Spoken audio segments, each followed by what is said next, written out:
کہنے لگے دیکھو وہ محمد بن عبداللہ صلی اللہ علیہ وسلم اس نے اپنی بہو سے نکاح کر لیا، بہت بڑی بات بن گئی، ہر بندہ وہ چیمی گوئیاں کرنے لگ گیا۔ رب تعالیٰ نے آسمانوں سے اس سلسلے میں بہت کچھ نازل ہوا، ارشاد فرمایا ادعوہم لآبائہم هو اقسط عند اللہ، اے لوگو جو کسی کا باپ ہو ہر بندے کو اس کے باپ کے نام سے پکارا کرو اور جانا کرو۔ ما جعل ادعیاکم ابناکم، تمہارے منہ بولے بیٹوں کو رب تعالیٰ نے تمہارا بیٹا نہیں بنایا، یہ تمہارے خود ساختہ قانون ہے۔ حضرت زید ان کے والد کا نام حادثہ ہے، نبی علیہ الصلوۃ والسلام کے وہ صاحبزادے نہیں ہیں۔ ما کان محمد ابا احد من رجالکم، وہ مردوں میں سے کسی کے باپ نہیں، بچے ہوئے وہ فوت ہو گئے، وہ کسی مرد کے باپ نہیں ہیں۔ جو بلوغت کو پہنچے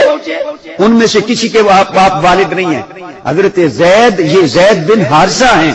ان کی متعلقہ حضرت زینب رضی اللہ تعالی عنہا وہ ان کی حقیقی بہو نہیں ہے، اس لیے ان سے نکاح کرنا یہ اسلام میں جائز ہے۔ اور حضرت زینب رضی اللہ تعالی عنہا کا نکاح رب تعالی نے آسمانوں پر فرمایا، اور وہ ازواج مطہرات میں فخر کرتی تھی، فرماتی تھی اے ازواج تم سب وہ ہو جن کا نکاح زمین پر ہوا، لیکن میں وہ خوش نصیب بیوی ہوں جن کا نکاح رب تعالی نے اپنے محبوب کے ساتھ عرشوں کے اوپر فرمایا تھا۔ یہ اعزاز دیا گیا۔ اب یہاں پر یہ مسئلہ ختم ہوا، آپ یہ سمجھ گئے، اور اس میں بہت کچھ ہے، یعنی اگر کہیں تو صرف اسی موضوع کو آگے چلا سکتے ہیں، لیکن اس میں یہ ہوا کہ یہ بات کلیریفائی ہو گئی کہ نبی اکرم صلی اللہ تعالی علیہ وسلم مردوں میں سے کسی کے باپ نہیں، لیکن وہ تو اللہ کے رسول ہیں، وخاتم النبیین اور خاتم النبیین ہیں۔ اب باپ ہونے کی نفی، مردوں کے باپ ہونے کی نفی، اور آگے اس بات رسالت اور ختم نبوت کا، ظاہری طور پر اس میں کوئی مناسبت نظر نہیں آتی ہے، لیکن اگر ہم اس میں تھوڑا غور کرتے ہیں تو اس میں بڑی زبردست وہ مناسبت ہے۔ علماء کرام نے وضاحت فرمائی نبی اکرم صلی اللہ تعالی علیہ وسلم سید الانبیاء اور افضل الانبیاء والرسل ہیں، سارے انبیاء کرام اور رسل اعظام میں سب سے افضل ہیں، اور فضیلت ہر جہت سے آپ کو حاصل ہے۔ اگر نبی اکرم صلی اللہ تعالی علیہ وسلم کی صلبی اولاد ہوتی، بالغ ہوتی، اور وہ نبی نہ ہوتی، تو وہ نبی جن کی اولادیں نبی ہوئی وہ نبی اکرم صلی اللہ تعالی علیہ وسلم سے افضل قرار پاتے۔ لوگ کہتے تم کہتے ہمارا نبی سب سے افضل ہے، لیکن تمہارے بیٹے کا، تمہارے باپ کا، تمہارے نبی کا بیٹا تو نبی نہ بنا، لیکن ابراہیم کے 2 بیٹے نبی بن گئے، یعقوب کا 1 بیٹا نبی بن گیا، اسحاق کا 1 بیٹا نبی بن گیا، حضرت سلیمان داؤد علیہ السلام کا 1 بیٹا نبی بن گیا، زکریا کا بیٹا یحییٰ نبی بن گیا۔ تم کہتے ہو ہمارا نبی افضل ہے، لیکن تمہارا نبی وہ اپنے اس کے بیٹے کو نبوت تو مل نہ سکی، وہ کیسے افضل؟ رب تعالیٰ نے ارشاد فرمایا اور نبی علیہ السلام نے ارشاد فرمایا، جب جناب ابراہیم رضی اللہ تعالیٰ عنہ کا وصال ہو گیا، ابن ماجہ شریف میں حدیث پاک ہے، آپ نے ارشاد فرمایا لو عاشا لکان صدیقا نبیا، اگر ابراہیم زندہ رہتا، عمر بلوغت تک پہنچتا تو وہ یقیناً نبی ہوتا، اگر نبی ہوتا تو رسول اللہ صلی اللہ علیہ وسلم کی ختم نبوت پہ حرف آتا، اگر بیٹا نبی ہوتا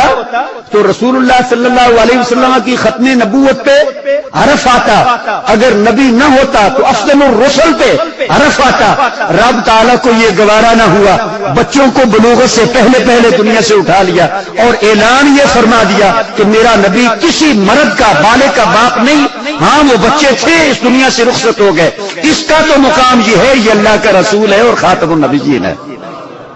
یہ خاتم الانبیاء ہے۔ اب لوگوں کو پھر اس میں وہم ہوا، معانی میں وہ لوگ کہیں راہ راست سے بھٹک گئے، اپنی طرف سے اپنی خواہشات کو دین کا لبادہ پہنانے لگے، اور انہوں نے کہا خاتم النبیین سے تو مراد یہ ہے، کسی نے کہا خاتم النبیین سے تو مراد یہ ہے، خاتم النبیین سے مراد یہ ہے۔ میں پہلے بھی کبھی وضاحت کر چکا ہوں کہ یہ قرآن کلام ربانی ہے، سب سے پہلے قرآن کے معانی کا تعین، اس کی تفسیر اور وضاحت کا حق یہ خود ذات باری تعالیٰ کو ہے۔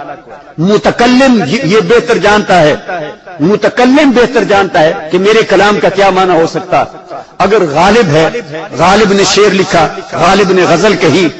ایک آدمی فلسفی ہے، وہ کہتا ہے جناب غالب نے تو اس میں بڑا فلسفہ بیان کیا، قلندر ہے وہ کہتے ہیں اس میں قلندرانہ تخیلات ہیں، ایک شرابی ہے وہ کہتا ہے وہ تو بڑا میخار تھا، کوئی عاشق ہے وہ مجازی ہے تو وہ اس کو کہیں ادھر لے جاتا، کلام ایک ہے اس کے مفہوم 100 ہو سکتے ہیں، لیکن اگر غالب سے پوچھیں غالب جو کچھ انہوں نے کہا کیا تیری وہی مراد ہے،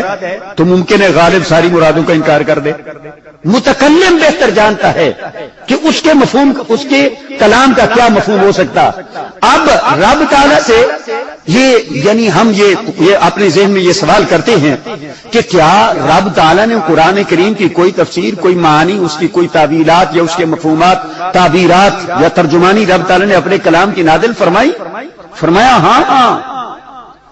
یہ قرآن ہم ہی نے نازل فرمایا، اس کے معانی، اس کی تفسیرات، اس کے مفہومات وہ بھی ہم نے وہ وحی غیر مطلوب کی صورت میں اپنے محبوب کے سینہ اطہر پہ نازل فرمایا۔ ارشاد فرمایا انا علینا قرآنہ ثم انا علینا بیانہ او کما قال اللهم صل على سيدنا محمد وعلى ال سيدنا محمد وبارك وسلم لا تحرك به لسانك لتعجل به ان علينا جمعه وقرآنه فاذا قرأناه فاتبع قرآنه ثم ان علينا بیانہ۔ یہ سورہ مدثر کی آیات ہیں۔ نبی اکرم صلی اللہ تعالی علیہ وسلم وہ تھوڑا وہ اس میں وہ ذرا جلدی فرماتے کہ کہیں ایسا نہ ہو کہ جب وہ وہی منقطع ہو تو وہ مجھے بھول جائے، تو آپ اس کو ساتھ ساتھ اس کو وہ دہراتے رہتے، ریپیٹ کرتے رہتے، جس طرح کہ ممکن ہے آپ بھی اپنے ذہن میں میرے مفہوم کو دہراتے ہوں، کہیں ایسا نہ ہو کہ یہ جب تقریر ختم ہو تو ہمیں یہ مفہوم ذہن سے نکل جائے۔ تو نبی اکرم صلی اللہ تعالی علیہ وسلم ایسا فرماتے تھے، تو رب تعالی نے ارشاد فرمایا لا تحرک بہ لسانک لتعجل بہ، اے محبوب علیہ الصلوۃ والسلام آپ اپنی زبان اطہر کو حرکت نہ دیجیے تاکہ آپ جلدی فرمائیں کہ کہیں وہ بھول نہ جائے۔ ان علینا جمعہ وقرآنہ، اس قرآن کا نازل فرمانا یہ بھی ہمارے ذمہ کرم پر، اور آپ کے سینہ اطہر میں محفوظ کرنا یہ بھی ہمارے ذمہ کرم پر۔ ثم ان علینا بیانہ، پھر اس کا مفہوم، اس کا بیان، اس کی وضاحت، اس کی تفسیر یہ بھی ہمارے ذمہ کرم پر، ہم بتا دیں گے، ہم یہ سارا مفہوم آپ کو وحی کے ذریعے سے پہنچا دیں گے کہ ہمارے اس کلام کی مراد یہ ہے۔ رب تعالیٰ نے نبی علیہ الصلوۃ والسلام کو وحی کے ذریعے سے قرآن کریم کے مفاہیم یہ خود عطا فرمائے۔ نبی اکرم صلی اللہ تعالی علیہ وسلم سے پوچھتے ہیں اللہ کے رسول صلی اللہ علیہ وسلم آپ ارشاد فرمائیں کہ خاتم النبیین کا کیا معنی؟ نبی اکرم صلی اللہ تعالی علیہ وسلم نے ارشاد فرمایا انا خاتم النبیین لا نبی بعدی، اس کا معنی یہ ہے کہ میں آخری نبی ہوں، میرے بعد کوئی نبی نہیں آ سکتا۔ یہ معنی اللہ کے رسول نے خود متعین فرمایا، اور بخاری شریف اور مسلم شریف میں حدیث پاک ہے، جناب ابو ہریرہ رضی اللہ تعالیٰ عنہ روایت فرماتے ہیں نبی اکرم صلی اللہ تعالی علیہ وسلم نے اسی مفہوم کو ایک مثال کے ذریعے سے، حصی مثال کے ذریعے سے واضح فرمایا۔ آپ نے ارشاد فرمایا مثلی و مثل الانبیاء قبلی کمثل قصر احسن بنیانہ، اے میری امت مفہوم نبوت سمجھنے کے لیے اور مفہوم ختم نبوت سمجھنے کے لیے یوں سمجھو کہ میری مثال اور انبیاء سابقین کی مثال ایسے ہے جیسے ایک خوبصورت ترین محل، کوئی پیلس بہت خوبصورت، احسن بنیانہ جس کی بنیاد، جس کی کنسٹرکشن بڑی عمدہ، بڑی اعلیٰ قسم کی ہے، لیکن تورے کا منہ موضع لبنہ، وہ سارا کمپلیٹ ہے، بالکل فرنشڈ ہے، وہ فنش ہے، سوائے ایک اینٹ کی جگہ کے۔ اس میں سفیدیاں ہو گئیں، رنگ ہو گئے، اس میں ماربل لگ گئے، سب کچھ مکمل